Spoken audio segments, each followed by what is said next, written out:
पुण्याची संस्कृती सगळ्यांनी एकत्र यायचं, दिवाळी साजरी करायची. मी नेहमी म्हणतो की वर्षभर आरोप प्रत्यारोप होत राहतात, दिवाळीची पहिली सुरुवात आहे, सगळ्यांनी गोडधोड करून साजरी करतात. अनेक मुद्दे ज्या पुणे शहराच्या पटलावर गुन्हेगारीचा असेल, जमीन लाटण्याचा असेल, वेगवेगळे मुद्दे आहेत ज्याच्यावर आम्ही आपल्या पद्धतीने भाष्य करतो. विचार वेगळे आहेत, पक्ष वेगळे आहेत, पण भारतीय जनता पार्टी ज्या पद्धतीने पळून गेलेली आहे, फेस करत नाहीत, मीडियाला फेस करत नाहीत, हे खरंच आश्चर्याची बाब नाही. यांची संस्कृतीच अशी आहे की सगळ्या ठिकाणी पळून जायचं. देशाच्या पंतप्रधानांनी सुद्धा आजपर्यंत पत्रकार परिषद घेतलेली नाही. त्यांनी सगळ्यांची आपली दिवाळी सगळ्यांचीच काळी जर केलेली एवढी नक्की आहे. शेतकऱ्यांची काळी केली, सामान्यांची काळी केलेली आहे. नाही, मला वाटतं त्यांच्या खाली बॉम्बच लावला बरा. आता फराळ खाऊन न घातलेला त्यांच्याकडे फटाके वाजवले पाहिजे त्यांच्याकडे खाली.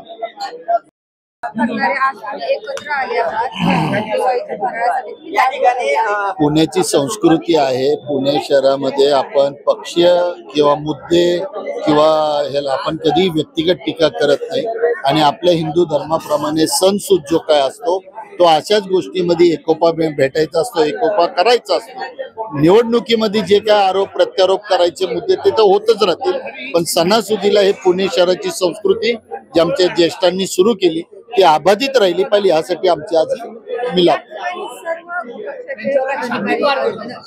तौफिक तुम्ही जाऊन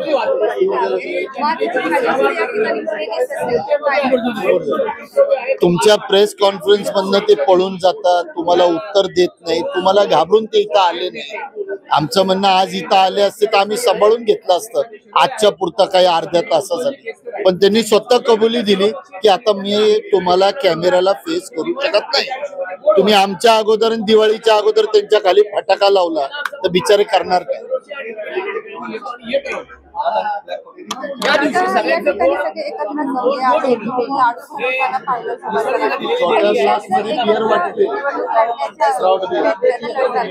या कट्ट्याचा आणि राजकीय एकत्रीकरणाचा काही संबंध नाही. पुण्याची राजकीय संस्कृती राहिलेली आहे. या ठिकाणचे आपले वाद हे वैयक्तिक नाहीत, पुण्याच्या महाराष्ट्राच्या देशाच्या भल्या करताचे आहेत. त्याच्यामुळं वर्षभर आम्ही एकमेकांच्या विरोधात भांडतो. पण वाडेश्वर कट्ट्यामध्ये माननीय अंकुशराव काकडे असतील आणि श्रीकांत शिरोळे असतील ही मंडळी आम्हाला या ठिकाणी बोलवतात. या निमित्ताने एकमेकाला गोड भरवायला त्या ठिकाणी सांगतात. त्याचं कारण असं आहे की तुम्ही जे भांडला ते एकमेकांच्या विरोधात नाही, तर या ठिकाणी पक्षीय नका दृष्टिकोन ठेवून पुण्याच्या भल्या करता भांडलाय. त्याच्यामुळे वैयक्तिक वैमनस्य ठेवू नका. आणि पुण्याने राज्याला देशाला काय महासंदेश दिलेला आहे की आपला वैयक्तिक वाद नाही, जो वाद आहे, जो संघर्ष आहे पुण्याच्या महाराष्ट्राच्या भल्या करतात.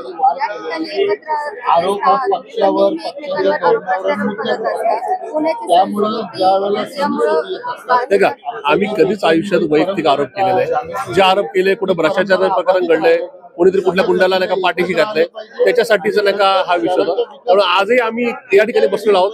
त्याच्याने आमचं पर्सनल कुठलंही वैमनस्य नाही.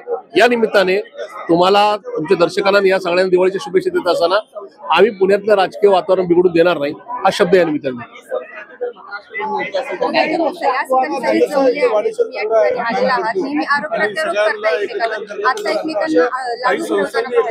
बघा, हे एक व्यासपीठ आहे आणि हे व्यासपीठ गेल्या अनेक वर्षाचं राजकीय या कट्ट्यावर आदरणीय अण्णा आणि त्यांचे सर्व सहकारी प्रत्येक पक्षाच्या अध्यक्षांना, नेत्यांना या ठिकाणी बोलत असतात. आणि पुणे शहर एक सांस्कृतिक शहर आहे. राजकारण त्या ठिकाणी केलं पाहिजे. प्रतिवार होत असतात, पक्षातले मतभेद असतात, परंतु ते सगळं सोडून आज सर्व पक्षाचे सर्व नेते एकत्र येऊन एक मैत्रीचं नातं या ठिकाणी जपत असतात. या ठिकाणी दिवाळी निमित्त गोडवा या ठिकाणी सर्व नेत्यांमध्ये होत असतो आणि ते काम कायमस्वरूपी वाडेश्वर कट्ट्यावर या ठिकाणी अण्णा घडून आणत असतात. म्हणून मी अण्णांचं, त्यांच्या सर्व सहकार्यांचा ठिकाणी मनापासून आभार मानतो. ह्याच आदर्श पुणे शहरात संपूर्ण महाराष्ट्रातल्या शहरांमध्ये, जिल्ह्यांमध्ये असाच कट्टा त्या ठिकाणी निर्माण झाला पाहिजे, हाच आदर्श घेतला पाहिजे सर्व महाराष्ट्र जनतेने.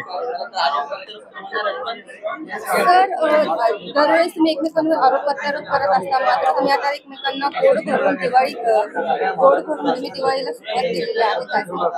खरं तर आरोप प्रत्यारोप हे कुठले असतात? हे आरोप प्रत्यारोप फक्त आपल्या पुणेकरांना चांगल्या सुखसुविधा मिळावे आणि कुठेही चुकीच्या पद्धतीचे काम होत असेल ती रोखणं, चुकीच्या परंपरा थांबवणं अशा पद्धतीने विचारधारा वेगवेगळ्या असल्या कारणाने आम्ही त्याच्यावरती आरोप करतो. वैयक्तिक आरोप आम्ही कधीही कुणावरती करत नसतो. आज दिवाळीला सुरुवात झाली आहे, तुम्ही लाडू भरून सुरुवात केलेली आहे. फराळांची नावं द्यायची झाली या सगळ्यांना, तर कोणाला काय काय नाव, पुढे कशाची नावं? तर या सगळ्यांना जर फराळाच्या नावाप्रमाणे नावं द्यायची झाली, तुम्हाला यांनी सगळ्यांचे टेस्ट करतात. आता हे जरा प्रश्न अवघड आहे.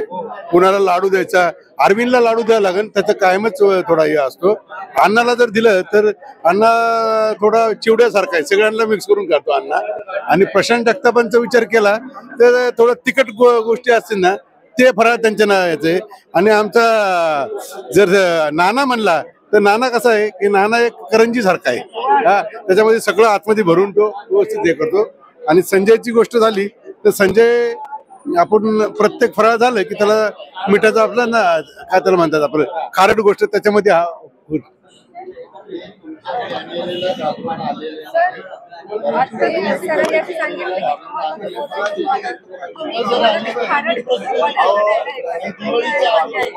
खारट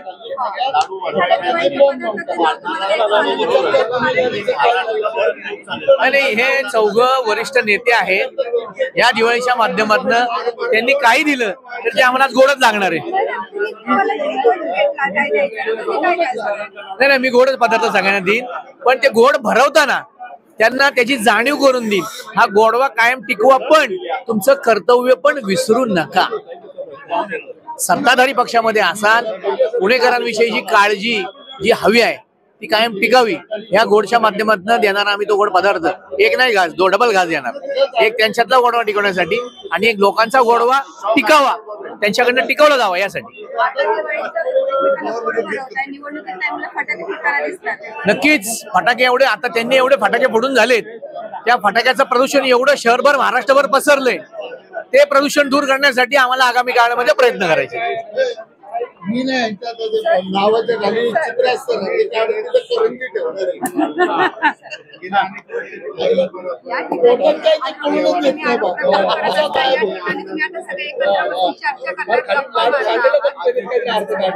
नाही. याच्यामध्ये आमच्या सगळ्यांची इच्छा, जे उपस्थित आहेत त्या सगळ्यांची इच्छा आहे मनापासूनची की पुणे शहराचा विकास झाला पाहिजे, नियोजनबद्ध पद्धतीने झाला पाहिजे.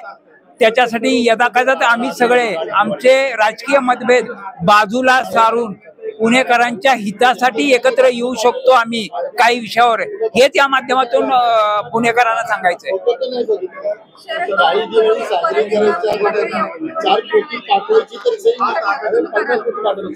कोणाबरोबर? पवार साहेबांबरोबर आम्ही अनेक वर्ष काम केलेलं आहे. त्यांच्या नेतृत्वाखाली, मार्गदर्शनाखाली आम्ही काम केलेलं आहे.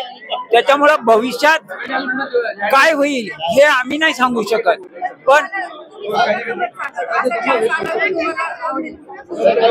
आम्हाला जर पवार साहेबांनी थोडस 2 पावले मागे सरकले, अजितदादा आता नेतृत्व आहे महाराष्ट्राचं, अजितदादा रात्रंदिवस अहोरात्र काम करतायत.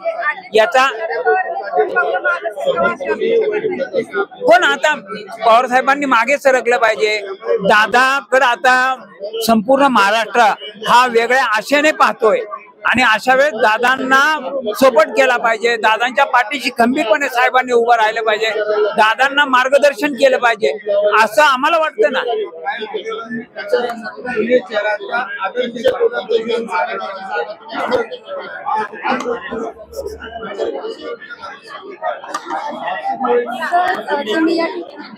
तुम्ही या ठिकाणी सगळे जमलेले आहात, एकमेकांना लाडू भरून दिवाळीची सुरुवात तुम्ही खात्यामार्फत केली आहे, पण भाजपचे पदाधिकारी कोणी या ठिकाणी आले? मुळामध्ये पुणे शहराची खरं संस्कृती आहे की दिवाळी दसऱ्या सणासारख्या विषय असेल सगळ्यांनी एकत्र आलं पाहिजे, सण साजरे केले पाहिजेत. पण भारतीय जनता पार्टीचे एकही माणूस इथं आला नाहीये. याच्यावर करायचं असं म्हणतं की पुणे शहराची गुन्हेगारी. पुणे शहरात मध्ये आता सध्या नव्याने एक विषय चांगला चाललेला आहे. जैन समाजाची जमीन जी विद्यार्थ्यांसाठी ठेवली होती त्या जमीनची देखील लाटण्याचं काम केलेलं आहे आणि त्याच्यामुळे कदाचित तुमच्या प्रश्नांना घाबरून त्या इथं आले नसावेत असं आमचं मानस आहे.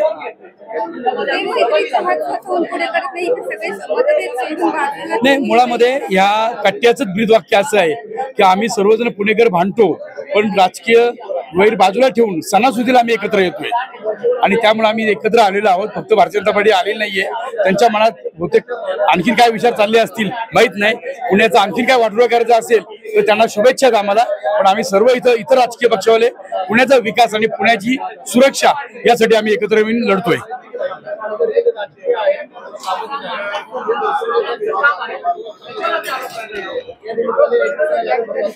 दिवाळीचे जमलेले आहेत, एकमेकांना लाडू